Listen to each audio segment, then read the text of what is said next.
Hi guys, welcome to the channel. To be honest, it's not the most appropriate time for me to create new video due to some unforeseen turn of events that took place recently. Though on the other hand, it's true, it helps me significantly to create new content, as the process is quite enjoyable and at least I can think about something else for a brief moment. Therefore here I am, making another part for you guys.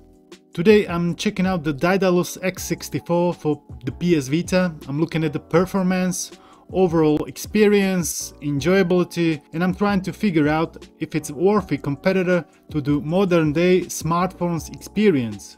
So without any further ado, let's just dive right into it. So the Daedalusx64 is basically a Nintendo 64 emulator originally for Linux and PSP, whose target was speed over accuracy. Before, you would need to go through adrenaline in order to emulate N64, but now we have the option to launch it directly from the live area in the form of pleasant bubble. The target of this emulator is best compatibility possible without sacrificing the speed.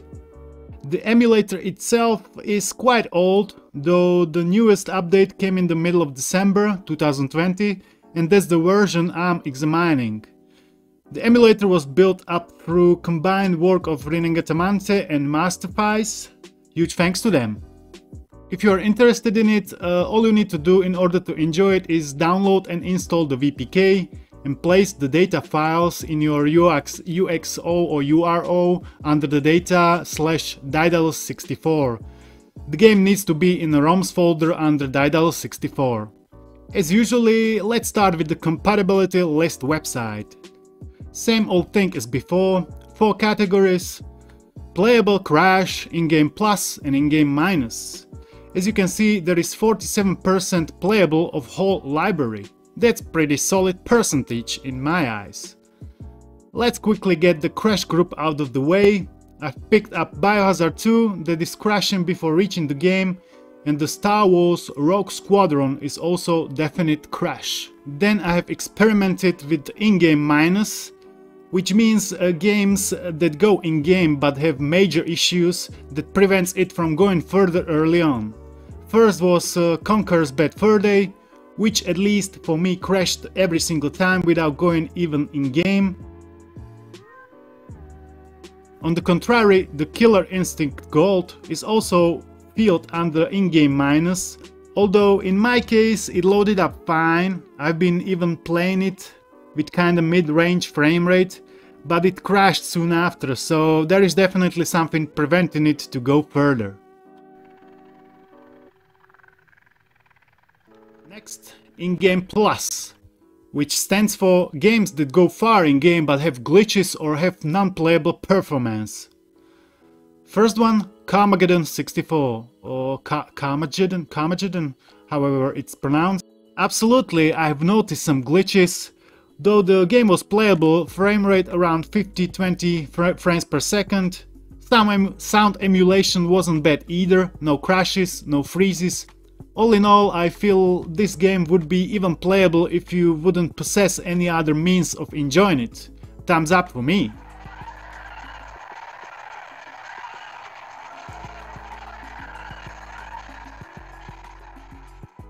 Hexen was the second one that I've explored, and again it did pleasantly surprise me as it was perfectly playable. I haven't even noticed any glitches, frame rate also very solid around 30 FPS. Frankly, I dedicated like 10-15 minutes of my time, so it is perfectly possible the game emulation might not be like that through the whole title, so please bear that in mind.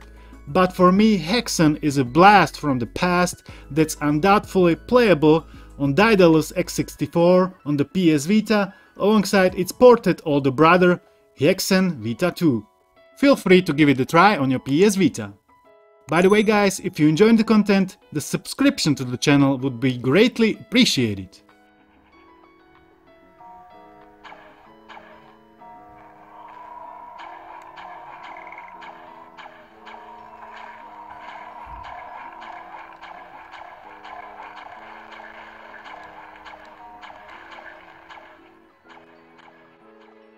As I was so charmingly astounded with the in-game plus category, I'm adding one more contestant, that being GoldenEye 007.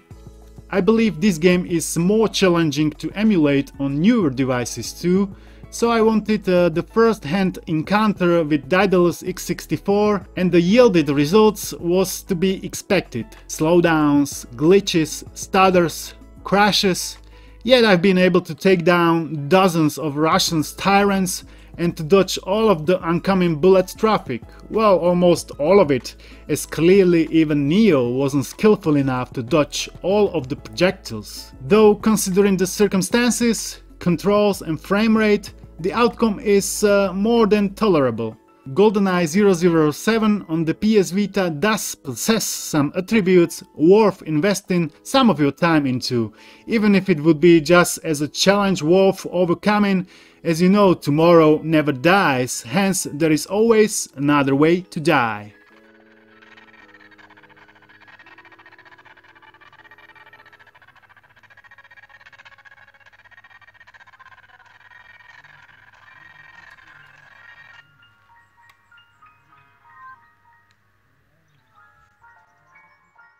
Final category, the playable one, with 223 entries, so plenty to choose from.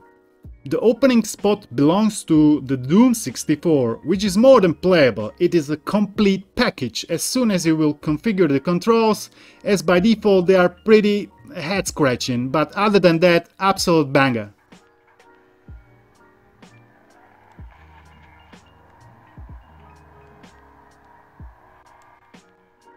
Then the Tony Hawk's Pro Skater 2 is listed as playable with the note below slow.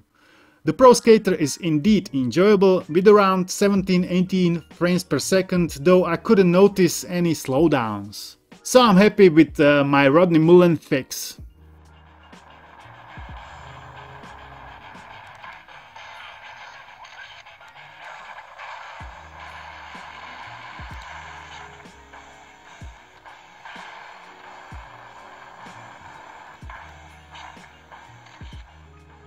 The Tarzan is on the contrary running too fast, I would say like 2x speed and with no sound.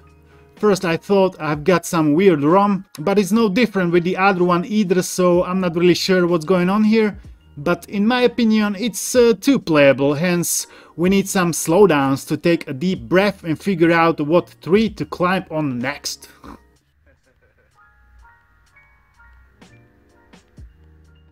Mortal Kombat 4. Yeah, it's playable, I approve. There was some slight sound stutters, but really rarely. Really rarely. My favorite character has always been Quan Chi.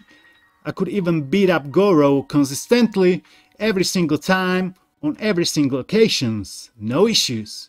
But again, you need to set up controls properly first, then you can destroy the damned demon souls, which I evidently skipped, hence no destroying acts coming up.